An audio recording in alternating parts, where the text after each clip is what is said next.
Hello, and welcome to Conscious Conversations with Hayley Cullen. I'm your host, and together we're diving into raw, unfiltered, and conscious conversations where nothing is off the table. This is a space for bold, edgy discussions that challenge the norm, whether it's health, mindset, business, entrepreneurial life, energy, healing, or even aliens and conspiracy theories. All topics are welcome. My guests and I go deep, sharing their stories, challenges, and breakthroughs while exploring the topics that others might shy away from. Here, everyone's voice is heard, every opinion is valid, and we get real about what's happening in the world and within ourselves. If you're ready to scrape away the surface level, expand your mind, and explore the wild side of consciousness, then you're in the right place. Strap in, because like I said, nothing is off the table. Let's dive into it.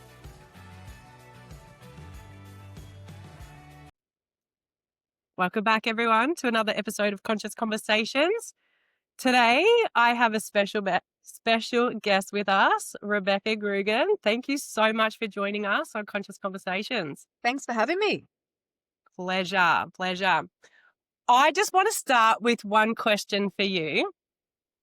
If you could have one conscious conversation with humanity to help wake them up, what would you actually talk about? The death of neurotypical. Right. Can you expand on that? Yeah, so I feel as though one of the big things currently holding back as a collective is this belief that neurotypical humans exist. And as I see with my early childhood senses and the school and the study and things I've started to do with in aged care and mums, and you bring them together, it's like we've got more children being diagnosed with ADHD and autism than ever before. And we have more people living longer but getting dementia earlier. And I believe that that's humanity's evolution to forget the programming.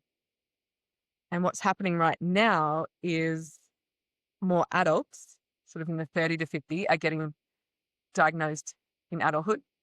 And we can say that that's because of hormones and menopause and all of those sort of things. And that can be correct. However, for me, I feel that is the death of having a box that humanity fits in. And I think we're finally getting to, there's no such thing as a one solution to many. I believe that we are going to learn how important it is to see people's gifts, and there'll be no such thing as boxes have to fit in anymore. So that's the conversation I would have. Yeah, I love that, because I feel like people that have been diagnosed with this ADHD or autism and things like that, I feel like they are here to teach us what is actually possible in this world. There is no, there are no boxes, or these is like your diagnoses or things like this. These are just people that can actually teach other people, like normal or whatever you want to call it, like how you can actually use your brain, how you can be so creative, or it's just, I find these people are just so interesting because they can see things differently than what we've ever been taught or led to believe life is meant to be. I feel like, so I am diagnosed ADHD and autistic, and so are my boys and my husband. And women especially are very, very good at masking and getting through this in our younger years. And I think everybody's here to teach everybody everything. And the line that some people will say is like, everybody's a little bit ADHD. No and yes at the same time. Because if everybody has a little bit of ADHD, what that sort of statement takes to me is like, it's because there is no normal. And though there are struggles that a lot of people with those diagnoses have, because of the box that society is in. However, and this is why I get so passionate about values levels work by Dr. Clare Graves, because it maps to human evolution, which in turn then matches to countries' evolution and our individual evolution. And I feel as though what we're going through right now in society is a collective consciousness. We need we need to move. We need to progress. And we're at a stage where the normal is like values level 4. And it's like we're either going to go into values level 5, which is innovation, achievement, success, win-win scenarios, everybody having that perspective of how to hold more than just their own, or we regress into values level 3 again. And that is all about the self and what's in it for me. And the last time we were in that uh, as a human species, there was masculines and there was chaos and there was confusion. And that's the reason why systems and order was created for our evolution. We're now evolving out of that because the power dynamics need to shift, and we've evolved so far that the box is no longer needed. So the boundaries that a box or a label gives is important at certain parts of our lives and when we're learning something new, so that we can make sense of it. And that's the whole concept of the polarity of, expansion, contraction, individual, collective. We move through this in our entire lifetime, and we do this as humans. So we're moving more towards 5. We were before COVID, and then we slipped back into sort of 3, 4, and so we're in this phase level 4 in Australia. America's, my belief, is down more to phase level 3, 4 now. However, they used to be more ahead in 5. And we are, if you're in the spiritual world, people will talk about, this 3D, 5D reality split. I just know that's a values level. It's a values level 3 or values level 5 split. Either way, we're going to go one way because the system is going to collapse. It has to for our own good. But with every transition, there has always been human sacrifice. And I believe that the human sacrifice that's happening right now in this transition is in the mind. Yeah. So the loss of memory and dementia and the struggles that many children have come through with the dementia and Alzheimer's, that's the sacrifice that's happening. And it doesn't have to be that way long term. So why do you what are your feelings around dementia and Alzheimer's happening earlier and a lot more? What's your take on that? So that we forget the programming faster. Because if we don't, this humanity dies. Yeah, because that's with dementia and things like that, the adults go back into childlike behavior, right? Yeah, many of the times, yes. Yeah. Yeah, that's an awesome way to look at it. I like that. So for people that don't actually make sense of values levels, can you just speak into that a little bit? Because I have a little bit of background in that because I've done my master's in NLP. Okay. So yeah, can you expand on that for those that don't know what each level is? Yeah, absolutely. So in values levels, there's currently 8 in Dr. Clare Graves' works. It sometimes gets mixed in with like spiral dynamics. I like values levels because it feels simpler to make sense to more people. So value level 1 is survival. And basically in that part of evolution, we were bacteria and then we were an organism and we evolved to become a human. So there's values level 1, survival. Values levels 2 is tribe. And this is when we are part of a tribe, become part of a tribe. And in human evolution, it's when we were sort of in groups of 50 and so forth. And there was a chief, and it's about what's best for the tribe, self-sacrifice, listening to elders, doing what you're told, those sort of things, safety in that. It's also where many people who discover this sort of spirituality and things like tarot and crystals and those sort of things, we put our power into things outside of ourselves. And that can happen in values levels 2 a lot. And people think that they have more intellectualized knowledge, say like values level 7, but it's not embodied because it's like, I'm only safe if I have this crystal on me. So it means that there is a external belief or responsibility that I'm only protected by something else, not myself. So we have values levels 2. And then what happened in I guess the evolution of humanity was we sort of started to run out of resources in that small, wherever we were. So we started to sort of hunt and gather further out. And then we met another tribe. And when the tribes come together and there's multiple hierarchy, there's curiosity, then there's a power struggle. And what that opened us up to was values level 3, which is all about self-rule and power. Many teenagers, so every human will go through this evolution themselves. You can't go over it, can't go under it. You have to go through each one.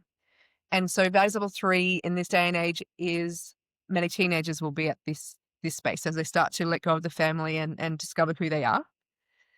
But in human evolution, we sort of had these empires started to create. So takeovers, power. And then it was about how much land do you have so that you can farm and that's sort of like the agricultural era. And kings and wars and all of these sort of things are happening to a point where it was so much chaos that we realized, or there was revolt, and we needed structure. And so we moved into values level 4, which is where we are right now as a country in Australia, is systems and order.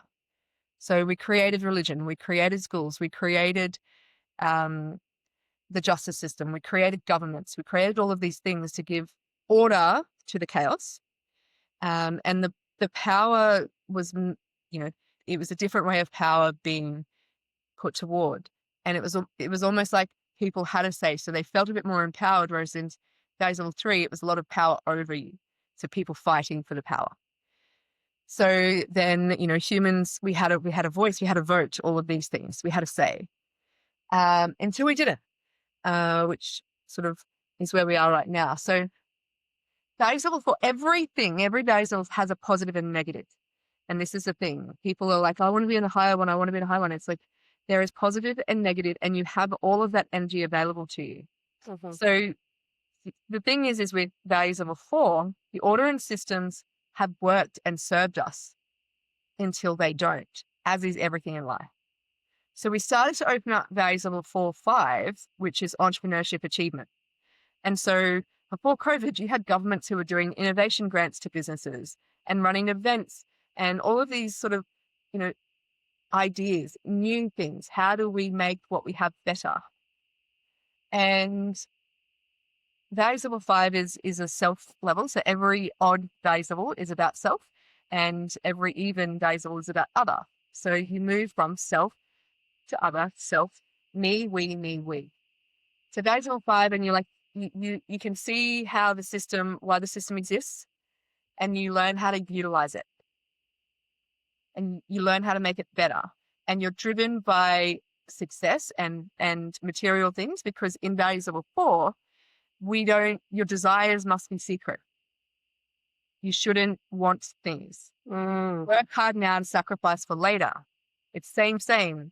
And fear is huge. Guilt is the biggest emotion in values level 4, which is then turned into shame a lot of the time, which is the main issue we currently have in society. And so in 5, you realize that you can get and have the things that you want, and the world doesn't end. But you are able to see win-win. In values level 3, you learn how to manipulate people and things to get what you want. So there is a difference. So values level 3 hate values level 5. But also any values level under 5 can't see and understand values level 5, the entrepreneurship. So it's the first time. So if you're NLP trained, it's sort of like the third position in perceptual positions. You're able to see from that neutral observer, so you can see win-win scenarios for everybody. And so we started to open that one up, and then COVID happened. Whatever your beliefs are on COVID, what it meant was we went into chaos. So we had we went back to sort of 3 and the fear of 2, and then into 3, and then some people into 4 as the rules sort of started to be created and all these things. And then you had people, values level 3 fighting values level 4 people, and the divide began. Which is where we are now, a number of years on. We're squarely in 4, but because we had already opened up and started living in a world where we didn't have a world where we were like being more expansive and looking beyond black and white, we've got that drive, and we've got that craving within us for many of humanity. So now we're in the place where it's like people people fully stuck in 3 and people in 5, and we are going to split one way or the other. And that's exactly where we are right now. I won't go into 6, 7, and 8 because majority of the world is not up there. Yeah.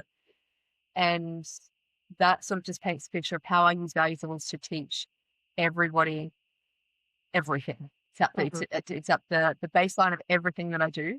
I use it for children. I use it for adults. I just taught it last week to a Rotary group of people in their 60s.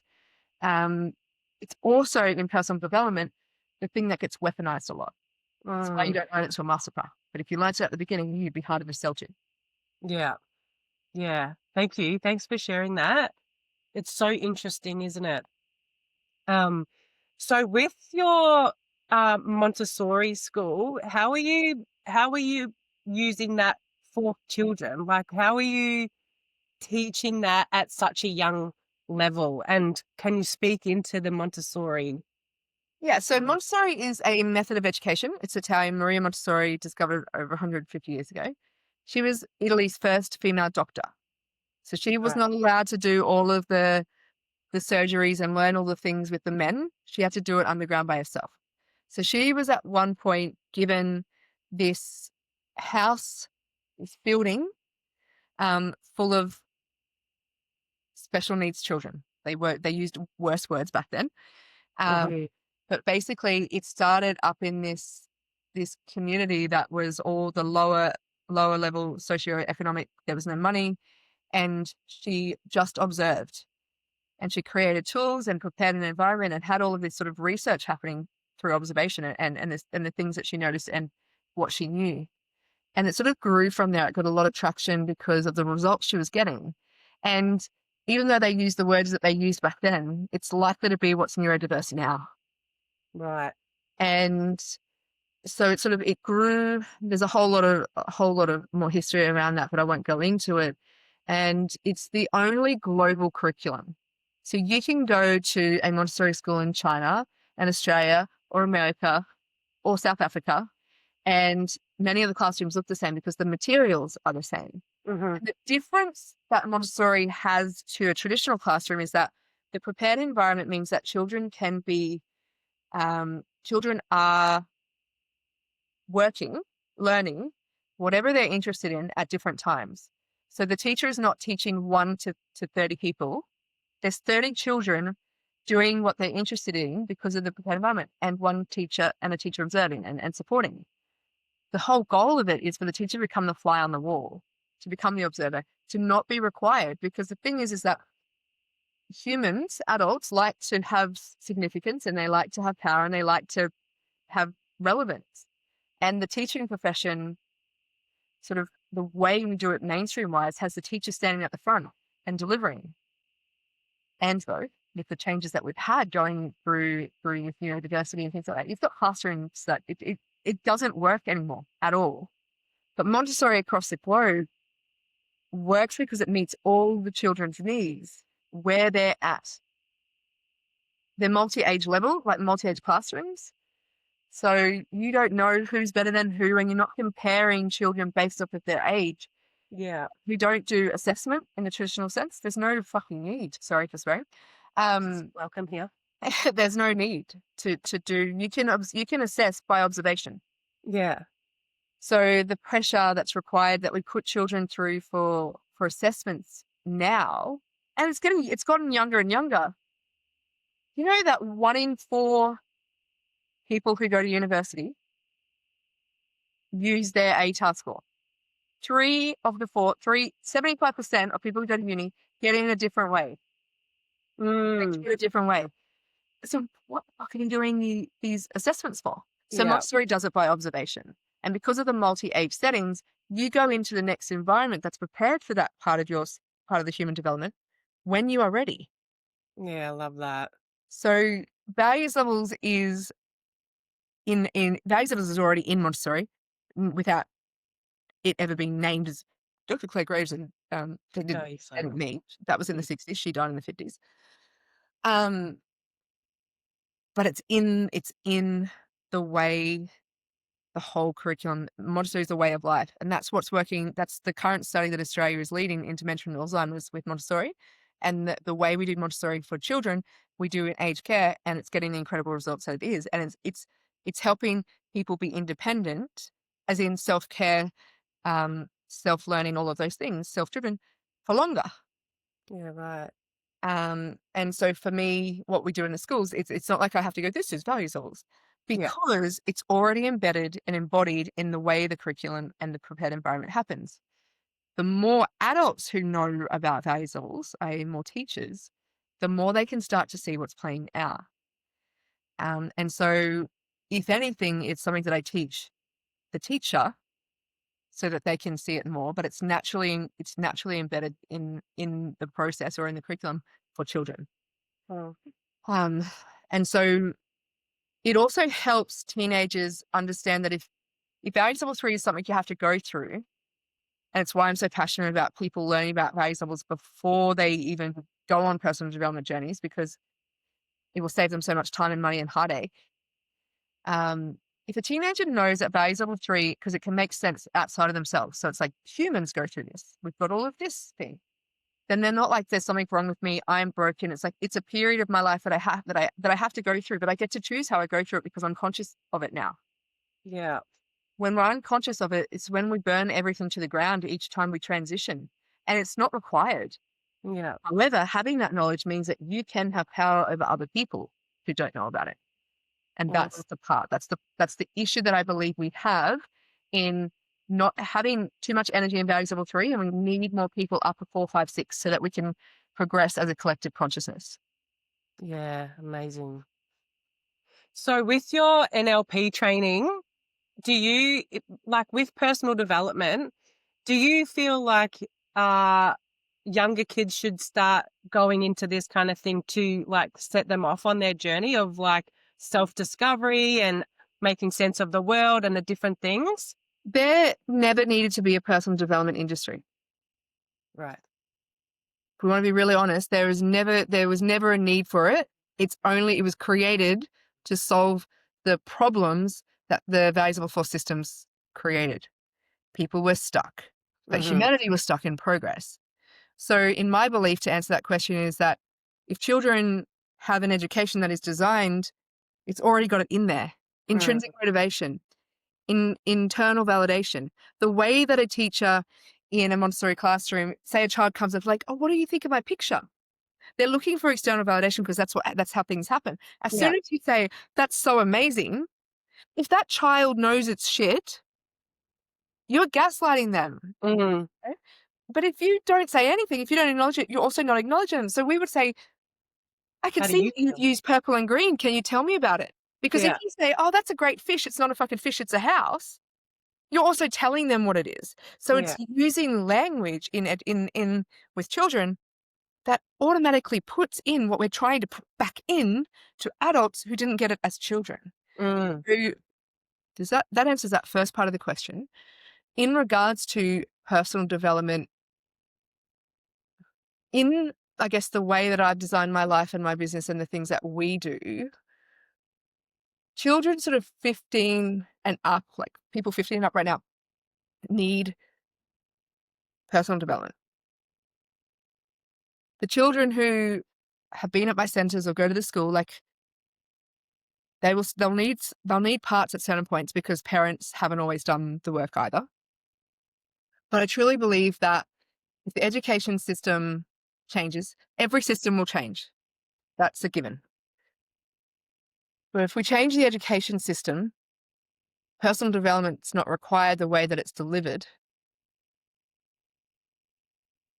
we won't need it. So in the way that I do my training, so Transformation Week is like level 1 prac. I've started to, some of the NLP things are not required in my belief for this modern world that we're in. And I'm currently on a rabbit hole, or like on a research mission on like, because I don't understand why we have the rah-rah dancing, take fucking massive action anymore. That came in the 80s and 90s when the nervous system was in a different state. Our nervous systems, because of the rate of change, at a different level. And that keeps people into the sympathetic state even more, which means the crash when they come out of their training, that learning doesn't land, but they fall further because the pendulum has to swing that deep. Totally. And then if you're trying to put 50 or 100 people into a room and doing that, all that's happening is you're making more money as a facilitator. Mm. And you're not able to meet the individual needs of those people in that room. And you can tell them that it's their responsibility, and you can tell them about perception as projection and all of those things. But if you are falsely creating an environment to get those heightened states, for most of that room, because of the state of nervous systems right now, most of that is not going to land. Yeah. Because of the falsified environment, the state change, the physiological state change, people they're gonna buy into that vibe and that energy. People quit their jobs in the room. People break up with relationships when they're in the room.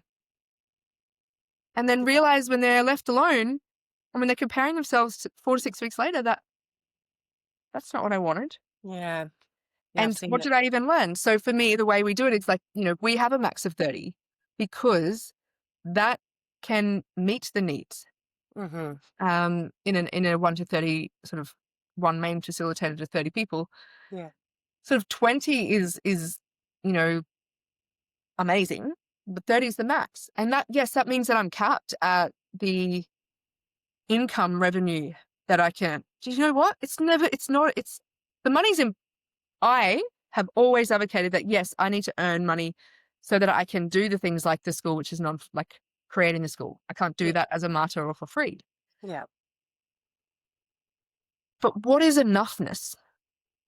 Yeah. Like, so for me, it's like, I don't run down the middle of a thing, dancing and creating that, because part of that's also authority building. And then we teach people about the pedestal and the pit whilst maintaining and doing behaviors that keep us on a pedestal as a facilitator. Yeah. So there's all these things that I believe are coming crashing down in the personal development space, which I'm so excited for because it needs to. Yeah. And you really want the people that are in your room to have the breakthroughs and for you to be able to see it and facilitate it for each person and not have people get lost like in the crowd either. I want people to get what they want to get out of it. What I mean by that is, like, if there's a breakthrough that they want, then great. If they want the knowledge to take professionally, then great. If they want whatever it is they want from it, you open it up, you design and prepare the environment for all of that to occur. In the smaller numbers, I can meet all of those needs across the period of the week. So, and I just completed one, and I had people who have never been in a personal development room and people who've been in the same prep rooms I've been in. Yeah. And major transitions, transformations, changes, day 1, day 2 out, where I'm like, you can become a coach, you can do this, you can go out and I didn't do that. Yeah. And that's what I like what you're doing as well. People go into NLP aren't just going in there to become a coach or to like create their own business using this. People go in there to learn and to like self-develop so that whatever business they're already in, they can build and grow in that as well. Like, it's not just about becoming a coach. The thing is that everybody is a coach, no matter what. So as you become an adult, you will coach the team that you work with. You will coach your children. You will coach the basketball team. You will the team in your business, whatever it is. Yeah. Coaching as a skill, incredibly powerful for anybody. Yeah, like a leader, like leadership. Yes. But it's easier to make a lot of money if you sell the idea that you can make a lot of money with this one thing. And it is like not even 1% of people who make what they're told is possible. Obviously it's possible because some people have, but it's selling a dream. And a lot of people in this world they've made their 7 figures. They're off coaching coaches, off their certifications, off the thing, not actually doing the practice of coaching individual people in life or business or whatever the niche is. And so they're selling this whole like 7-figure business, but not disclosing that most of that 7 figures was made from selling certifications to coaches, not doing the actual work that they're talking about. And that's the stuff that I choose to struggle with and get curious about and look for my shadow in all of those things. And that's why I have certain coaches or mentors at different points to look at, well, what am I not seeing for my own benefit? Where is my values level 3 in this? Yeah. And so I get very, very, very passionate about integrity. And with one of my past mentors, we worked out that based off of where my moon was when I was born, all that sort of stuff. Yeah. My ability to see when a system is out of integrity is my skill. And that system can be a business, which is why I do great, I'm a great business coach, an education system, a person's out of alignment with their integrity. That's what I see. And I used to think that I was looking for that because of safety and survival and the things that I went through in my life, and probably why that skill was developed. But it's also something that I see a lot, and that's where it's like the injustice wound that can come out. It's like, for what purpose are we not telling the whole truth? For what purpose are we this person here and then not there? And so I see that, and I question that, and I stand for that. So, yeah, amazing. I love that. So, do you feel like on your journey when you first started that there were things that you had happened in your past that you had to overcome to get to where you are? Like, I feel you're a business coach now, like breath work, NLP, business coach, all of it. At some point in your life, there was some healing that had to be done, and like the start of personal development, where people, I feel these days, have to start there instead of just starting with business coaching and things like that. Like there's things that have happened that they need to see from a different perspective, or see their patterns or somebody behaviors. looking for a business coach is a way of looking for knowing they want help, but it seems safer to feel like I've got a business coach. And that's why the work that I do is not business or life coaching. It's all combined. And a lot of the times the reason you're in the business you're in is because of the life you've had. So with our I am method, it's like it's identity alignment. It's like you have this lived experience as a human, and you have this human design as well. And that people discover their human design and they're like, oh, that sounds great, and I resonate with that. What the fuck do I do with that? Or they start to try to live like that. Yeah. Or people start their personal development journey and they're like, I've got these new skills, I'll do this. So they'll pretend to say great when shit's not great. And that's the thing.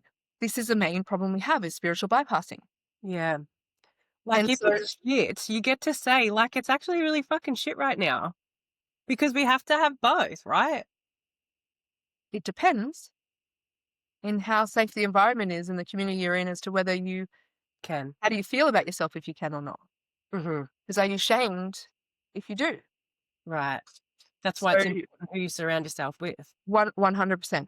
So I think there is the ability to say what you mean and mean what you say, and to know that healing doesn't have to be fast. And it also doesn't have to be slow, and that you're in control and your unconscious mind is going to protect you no matter what. So anything that comes up is coming up for you to deal with. And that's why it's not just about one modality. And so with like our profile, you get this profile, your IM profile, it has attachment theory in it. It has your love languages. It has your primary rep systems. It has the 8 pillars to life in it, and you match it matches automatically to your human design. But what we've done, and this is sort of new, so probably the first person I'm speaking to it out loud about, is like, based on someone's profile, IM profile, we have mapped all of these different modalities, all of these different processes and tasking that you would give somebody who is in values level 3 and a visual. Because there are certain processes that wouldn't work for them. People who are AD, they need different processes than someone who's kinesthetic to get the results. So it's like this playbook is created for this person based off of who this person is, instead of a cookie cutter program to sell to everybody and they've got to try to fit into that box. Yeah. So healing is based on the capacity of your nervous system. And it's also knowing that it's your choice. And this is why I love values levels again, because there are going to be points wherever you are predominantly where you are going to want to DIY it and try to do it yourself because you think, no, that's too expensive, whatever your beliefs are or something. And then there are going to be points, other values levels where you get help, where you get support to feel community. And so the more you have, so values levels is in your profiling tool as well. So it's like when you know that, it's like, oh, okay, I don't have to do it the hard way anymore. But I also am more empowered to ask questions when I'm looking at getting a coach or doing a certification or doing these things. Because people go from, one training to another training to another training to another training, looking for this quick fix and still having putting external responsibility onto somebody else knowing more than they do. And there are people who do, but you also know more than other people. Yeah. So it's sort of been like my way of like, how do we get rid of the cookie cutter program? Because that's what the systems, the cookie cutter is the systems. It's phase level 4. That's awful in every industry, every sector. And no, people still need and want the skills to heal. And we need the healing to occur as a collective. So that's sort of how it's like, well, what are the benefits of AI? What are the benefits of all of these amazing, incredible humans who at their time of life niched and went deep on things like attachment theory, those sort of things, and build on the back of giants. NLP is just a collective of processes and frameworks based off of other people's work. Totally. But there are things and beliefs in NLP from at the time were great, and though have been weaponized so much that keeps people stuck too. So it's like when I talk about something like perception is projection, I don't just talk about it, like I give real life examples. We'll do a task like go and have lunch together, bring your observation in. Like what did you notice? So you're people watching. And then in that, there are so many things you're learning about yourself, but you're also learning how perception is projection. But a facilitator may not want to do that because then that will take you off the pedestal. Yeah, right. And so there are parts of NLP, there are parts of these modalities that are limiting and that are used for power, whether people are conscious or unconscious to it. It's happening. So my goal is like values levels is the number one framework that I have gone into a way where I can teach somebody who's never done personal development before to help it make sense. And they have compassion for themselves because they realize that they're not broken, they're not whatever. There's like, oh, it's just a stage. It's a part of my growth. It's where I am right now. And even if they've gone through divorce or whatever, they might have been 5, they might predominantly now be in 3, and that's cool. You'll be able to move through them again. You've got to go through them again, but you've got the skills, but you're not broken. You're not fucked. Yeah. No. And all these things happen for us for a reason. I love that. Yes. That we get to experience it in this lifetime. But I won't tell you about values levels until you spend 10,000 with me. Like, it's fine. So with your IM method, how do people find you to get in contact to so on the Life by 8 website there is a free link to it, and I'll send you the link in case you want to put it in any show notes or anything like that. Perfect. It's a free like quiz, and you answer certain questions and you'll get this full report back with your values levels, with your love languages, with your attachment styles, with everything, and you'll realize how everything is linked. How if you're avoiding, you're probably in values level 3 energy, you're probably AD. Like there's all of these patterns that are playing out, and it's just a way that, and it's completely free. It's linked to your human design, and it'll show you where your gaps are, so that you're not on your own with like one report here and then all of these things here. It helps you make sense. And it's extremely powerful, and that's the work we do. So that's free. And then if people want to, they fully want to go further into the work, they want to know more, be more, then Transformation Week is the next step in regards to that. And are you still facilitating breath work as well? Yeah. So in Transformation Week, we don't just teach NLP, we teach breathwork and nervous system as well. Yeah. Because if you understand your nervous system, you will embody the language frameworks more. So it's always about building a foundation on your nervous system and your Mm, communication skills. Because when you have those two, no matter what life you design or build, mm, you are able to be the architect because that foundation is strong. So you mm. get breathwork level 1 training in Transformation Week as well. And if you wanted to only be a breathwork facilitator, there's people we would recommend To go do that people with. to that. But you get enough skills to do it for yourself and for if you were doing a one-on-one session as a coach or facilitator. Yeah, I love that because I started doing breath work. Breath work was the first ever thing that I started when um, I stopped drinking and drugs and all of that. And I started breath work and really started my journey then, which then led me into NLP, which was really great. The nervous system and breath work is number one thing that I absolutely love and love teaching because when you come from a regulated state, life just is so much more enjoyable. I feel like you're not in fight or flight. You're not like, all of the things like highly When you jacked up. when you're in a state of regulation, life is great, though both parasympathetic and sympathetic is still required for energy to be able to move you through. Yeah. So it's like if I talk about anger as an emotion, people think it's a negative thing or that they shouldn't feel it, but anger is actually in its primal form an incredibly powerful energy to have because it forces you to make change or to want to take action. Mm, And so the fight or flight, like it doesn't have to be negative. It is if you're up there all the time, and a lot of people are.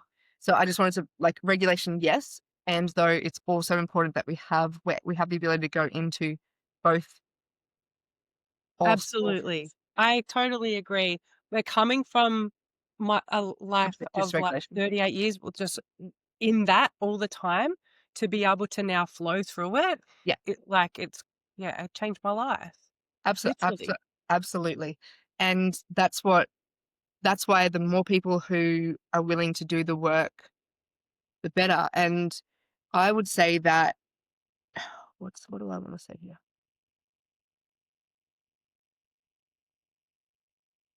Personal development for the last sort of decade has just become a way to replace the next high mm, for many people. mm, And it's because they're going from a dysregulated state into dysregulation in a lot of the environments. When I say dysregulation, I'm saying the heightened sympathetic vibe. If somebody is already in a dysregulated state and they go into a heightened, even if the energy frequency is, happiness or joy, whatever it is, it's not able to be received because you're still in that heightened state. mm, And so for somebody who's wanting to heal, who's already coming from that place, it ends up going from the next thing to the next thing because you come out, you drop again, and you want that high. And so it's just sort of like replaced use in different ways. And I know that there's a whole lot of other things behind that. But what I'm talking about is becoming really aware of the nervous system, not just, like, am I grounded? Are my feet in the ground? All of these sort of things that people do that they don't know why they're doing it, like they're just told to do it. mm, But if you actually understand what the nervous system is, you understand why to breathe slow, all of these sort of things, instead of going, it's not fucking working. And it's like, if you understand what's going on, what it actually looks like, what it does, the why, mhm, things land, and you can make sense of it more instead of looking at others and chasing that, physiological change that doesn't mean it's great for you in that way. Hmm. Amazing. Beautiful. So you will give me your link to the I am. How can people reach you? Like where are you Yeah, I'm on located? Facebook. I'm on Instagram as Rebecca Krugan or Life by 8. You can call me. You can email me. Uh, yeah, just know that if you're going to contact me about wanting to be coached, the first question I'll ask you is why. mhm. because the world needs more coaches. But the world needs people who truly get it and want to do it, because you can help people in different ways. So So happy to be many. contacted in whichever way. But this is about humanity, and I've got a free resource for values levels as well if you do reach out and anybody wants it. Beautiful. And what would be one thing that you would leave the audience with today? Learn what discernment looks like for you, Beautiful. because it will change your life when you understand what that means. Amazing. Well, thank you for being here. Thank you for Awesome. sharing your knowledge. I absolutely love everything that you bring to the world. You're incredible, and I love how your brain works. Thank you. Love it. Thanks for Thanks having for me. being here. Talk to you soon. Thank you. Bye. Bye.